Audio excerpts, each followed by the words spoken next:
তিনি যে বিভিন্ন জায়গা থেকে যে টাকা কামাচ্ছিলেন, এই টাকাগুলো তার অ্যাকাউন্টে জমাই হচ্ছিল, বাট সে কিন্তু কোনো টাকাই খরচ করছিলেন না, তাদেরকে চিকিৎসার সেবা দিচ্ছিলেন না।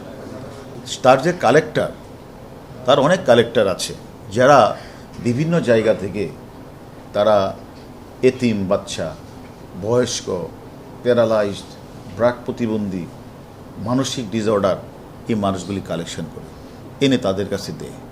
এখন তাদের স্বাভাবিক কারণেই এই লোকগুলির আত্মীয় স্বজনের খোঁজখবর তো কেউ জানে না।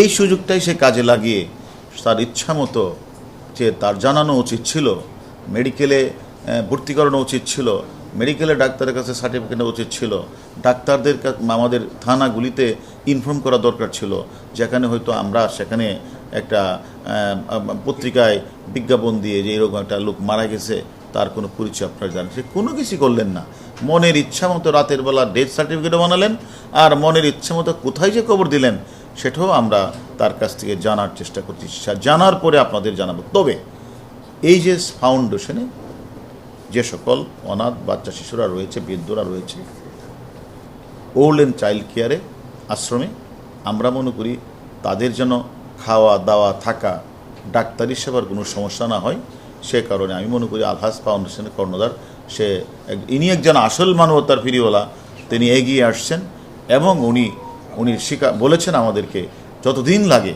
ততদিন উনি খাওয়াবেন এবং তাদের চিকিৎসার সার্বিক ব্যবস্থা উনি করবেন।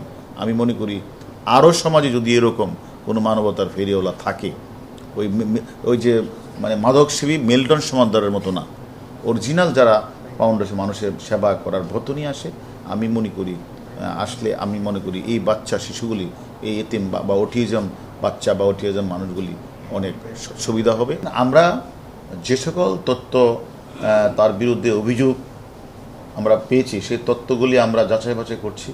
আমরা মনে করি যে সকল অভিযোগেই তদন্ত হবে এবং কাউকে কোনো ক্রমেই ছাড় দেওয়ার কোনো প্রশ্নই আসে না। সে একজন মাদক সেবন করেন, সে ইয়াবা খায়, সে তো নিজেই স্বীকার করেছেন, এবং তার যে অত্যাচারের মাত্রা, তার যে টর্চার সেল, আপনারা গণমাধ্যমে দেখেছেন যে পরিমাণ মানুষকে এই পিঠায়, এবং সে বাচ্চাগুলি, সে অনাথ বাচ্চা শিশু বা বৃদ্ধগুলি যেভাবে চিৎকার করে, এটা আমরা যোগাযোগ মাধ্যমে দেখেছেন।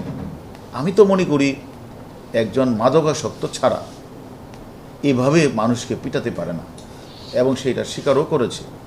এবং সে যে ডাক্তারের সই সিল নকল করে সে ডেথ সার্টিফিকেট বানিয়ে সেগুলিকে সে কোথায় যে কবর দিয়েছেন জানাজাবিহীন, সে তথ্য কিন্তু সে আমাদের কাছে আস্তে আস্তে স্বীকার করা শুরু করেছে।